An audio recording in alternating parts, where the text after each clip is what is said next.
Hello friends, मैं हूं गौरव और जरा एक मिनट के लिए इमेजिन करो कि आप एक मल्टीवर्स में रहते हो और किसी दूसरे यूनिवर्स में उस मल्टीवर्स के आपका एक डॉपलगैंगर यानी कि दूसरा वर्जन रहता है और आप दोनों अपने अपने यूनिवर्सेस में एक अननोन सी सड़क पर चल रहे हो। Now suppose for some reason आप दोनों के यूनिवर्सेस की टाइमलाइंस एक दूसरे को क्रॉस कर जाती हैं, तो क्या आप अंदाजा लगा सकते हो क्या होगा? Well, according to famous theoretical physicist Michio Kaku, जिस पॉइंट पर क्रॉसओवर होगा वो दोनों ही यूनिवर्सेस की इंफॉर्मेशन आपस में एक ह्यूमन के लेवल पर मेमोरीज के रूप में एक्सचेंज हो जाएगी और इसी वजह से आपके दोनों वर्जन्स को सडनली ऐसा फील होगा कि आप इस सड़क पर पहले भी चल चुके हो और आपके आसपास दिख रहे बिल्डिंग्स, घर, पार्क्स, ये सब कुछ पहले भी आपने देखा है। So yeah, this experience would be kind of similar to what we call deja vu.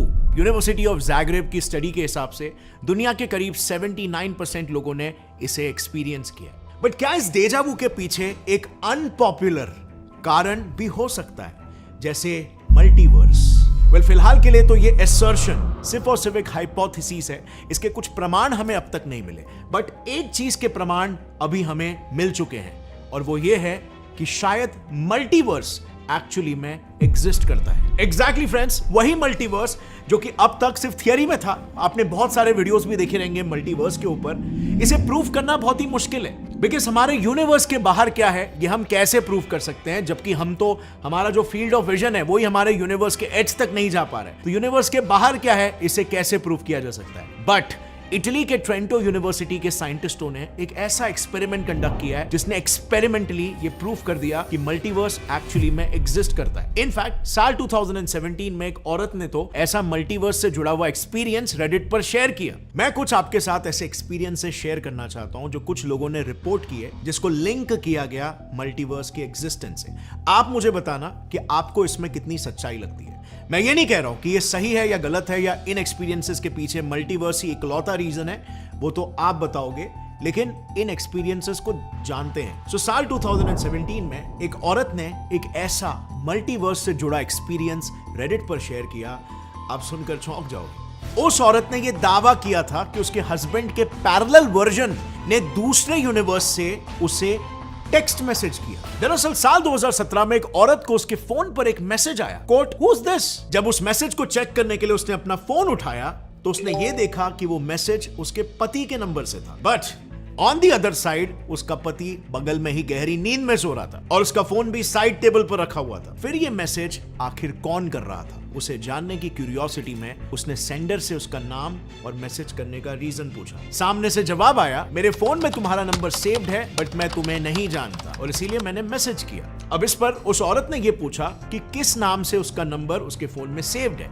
उस सेंडर ने फिर कहा, वाईफाई विद अ हार्ट। अब ये जवाब सुनकर वो एकदम शॉक हो गई। वाईफाई इस नाम से उसे सिर्फ और सिर्फ एक ही आदमी बुलाता है, उसका अपना पति, यानी कि सेंडर समहाउ उसका अपना पति ही था। पर फिर उसी ही दिन दोपहर को जब उसने अपने एक्चुअल पति को यह घटना सुनाई, तब उसने अपना फोन चेक किया and what he found was कि उसके फोन से ऐसा कोई मैसेज सेंड ही नहीं हुआ था। हालांकि जैसे ही क्रॉस चेक करने के लिए उसने दोबारा अपनी वाइफ को मैसेज किया, तब सरप्राइजिंगली उस औरत के फोन में ये नया मैसेज उस सेंडर के मैसेजेस के नीचे ही continue, which was actually very weird. अब इस घटना के बहुत सारे एक्सप्लेनेशंस हो सकते हैं, बट इसका एक पॉसिबल एक्सप्लेनेशन ये भी है कि जस्ट लाइक डेजा वू, अगर किसी पैरेलल यूनिवर्स में उसके हस्बैंड का कोई काउंटर पार्ट रहता है तो शायद उसके टाइमलाइन ने उसके ओरिजिनल हस्बैंड की टाइमलाइन को अगर क्रॉस कर दिया हो तो मे बी इस वजह से वो दोनों वर्जन्स एक दूसरे से कनेक्ट हो गए हो। अब फ्रेंड्स, आपका इस एक्सप्लेनेशन को लेकर क्या कहना है नीचे कॉमेंट्स में बताना। क्या आपको लगता है ये एक्सप्लेनेशन वैलिड है या फिर कोई और उसका मोर लेजिटिमेट रीजन हो सकता है? मैं पर्सनली तो इसमें बिलीव नहीं करता हूं, बट मैं आपकी भी राय जानना चाहूंगा। बट अब जरा इन इमेजिनेटिव और स्पेक्युलेटिव एपिसोड से थोड़ा हटते हैं और बात करते हैं लेजिटिमेट एक्सपेरिमेंट्स की, जो ये प्रूफ करते हैं कि मल्टीवर्स शायद वाकई में एग्जिस्ट करता है। वेल फ्रेंड्स, मल्टीवर्स के एग्जिस्टेंस को समझने के लिए ना हमें बिग बैंग थियरी को वापस से रिविजिट करना होगा, क्योंकि बहुत सारे लोग हैं वो बिग बैंग थियरी को पूरी तरीके से नहीं समझते। और इसके पीछे का रीजन ये है कि मोस्ट ऑफ द वीडियोस में बिग बैंग थियरी का आधा ही पार्ट बताया गया। Full picture of the big bang क्या है ये मैं अब आपको बताता हूं। अब फ्रेंड्स, एक्चुअली में ज्यादातर लोग सिर्फ यही बताते हैं कि बिग बैंग हुआ और फिर उसके 10⁻⁻30 सेकेंड्स पर यूनिवर्स एकदम तेजी से बड़ा हो गया, यानी कि उसमें इन्फ्लेशन हो गया, जिसे कॉस्मिक इन्फ्लेशन स्टेज भी कहते हैं, और इन्फ्लेशन की वजह से वो अपने करंट फॉर्म तक एक्सपैंड हो गया। लेकिन ये सिर्फ यूनिवर्स के फॉर्मेशन का आधा ही सच है।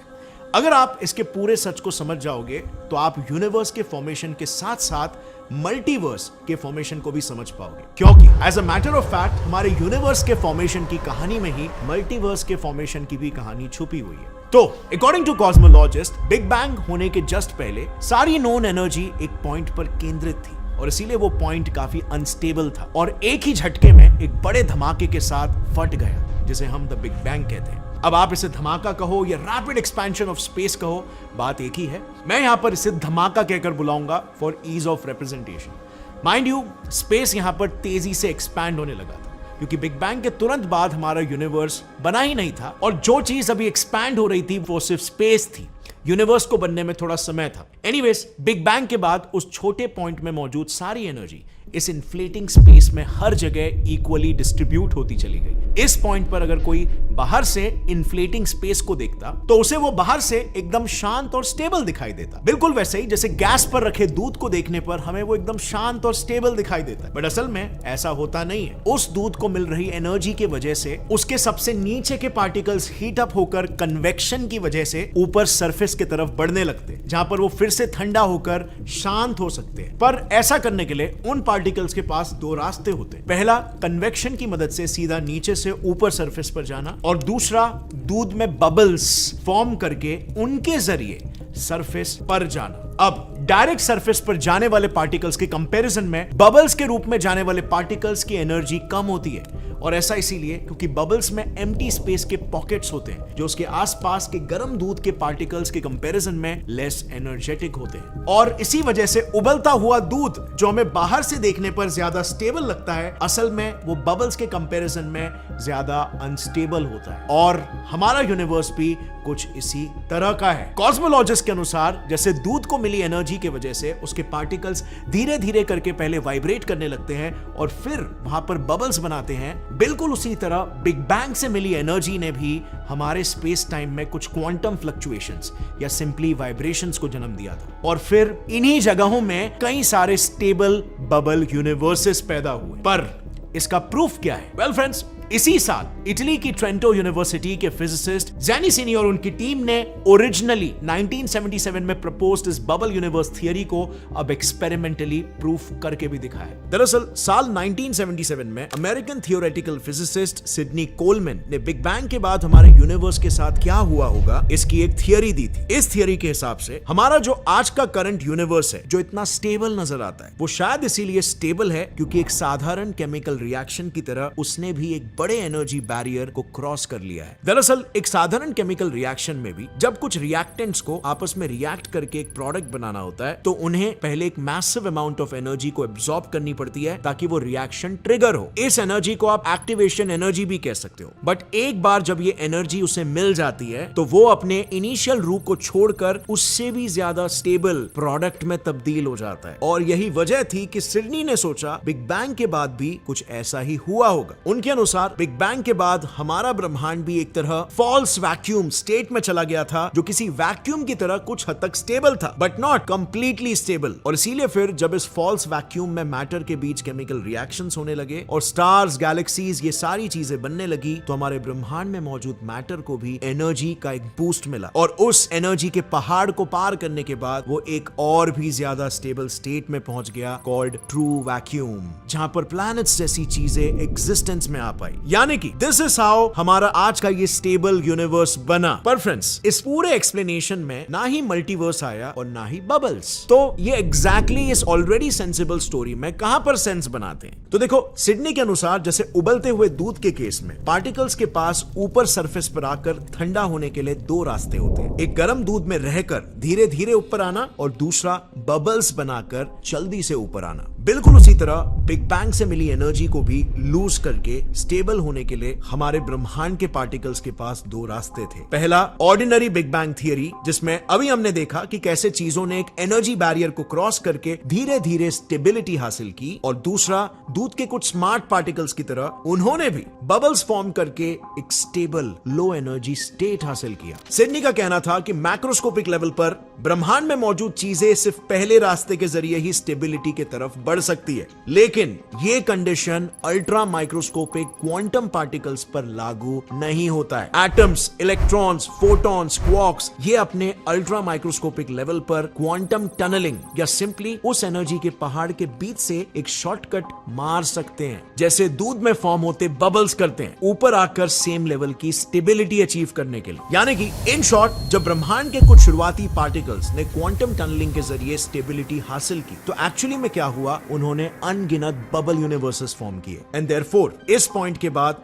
यूनिवर्स का पिक्चर कुछ ऐसा था, जिसमें एक ही बिग बैंग से ये सारे बबल यूनिवर्सेस बने, और हमारा यूनिवर्स भी उन्हीं में से एक बबल था और अब भी है। खैर, नाउ दैट आपको पता है कि मल्टीवर्स कैसे बना, अब आते हैं हमारे आज के मेन सवाल पर कि इटली के ट्रेंटो यूनिवर्सिटी के साइंटिस्टों ने इन सभी बबल यूनिवर्स से भरे मल्टीवर्स को अपने छोटे से लैब में कैसे बनाया। तो बेसिकली हुआ कुछ यूं कि अपने इस एक्सपेरिमेंट में उन्होंने सोडियम गैस को लिया, जो बिग बैंग के बाद वाले इन्फ्लेटिंग स्पेस को रिप्रेजेंट कर रहा था, और फिर उसमें एग्जैक्टली यूनिवर्स के फॉल्स वैक्यूम कंडीशंस को मिमिक करने के लिए उन्होंने इस गैस को सुपर कूल किया, ताकि वो गैस एक एक्सट्रीमली स्टेबल और होमोजेनस रूप ले सके, कॉल्ड द बोस-आइंस्टाइन कंडेंसेट। इसके बाद इस बीसी की एक प्रॉपर्टी होती है कि इसमें मौजूद एटम्स अपने स्पिन के हिसाब से मैग्नेटिक फील्ड में एक साथ अलाइन होते हैं। तो इसीलिए उन्होंने इस गैस को एक स्ट्रॉन्ग मैग्नेटिक फील्ड में रखा, ताकि जब हम बिग बैंग की तरह इस लैब यूनिवर्स में भी एनर्जी दे तो उससे बबल यूनिवर्सेस पैदा, और एग्जैक्टली इसी मोमेंट पर बबल यूनिवर्सेस पैदा करने वाला ये लैब एक्सपेरिमेंट शुरू हुआ। क्योंकि इसके बाद बबल यूनिवर्सेस के पैदा होने से पहले जो क्वांटम लेवल पर एनर्जी फ्लक्चुएशन शुरू होते हैं, उन्हें ट्रिगर करने के लिए उन साइंटिस्टों ने इस मैग्नेटिक फील्ड में रखे बीसी के ऊपर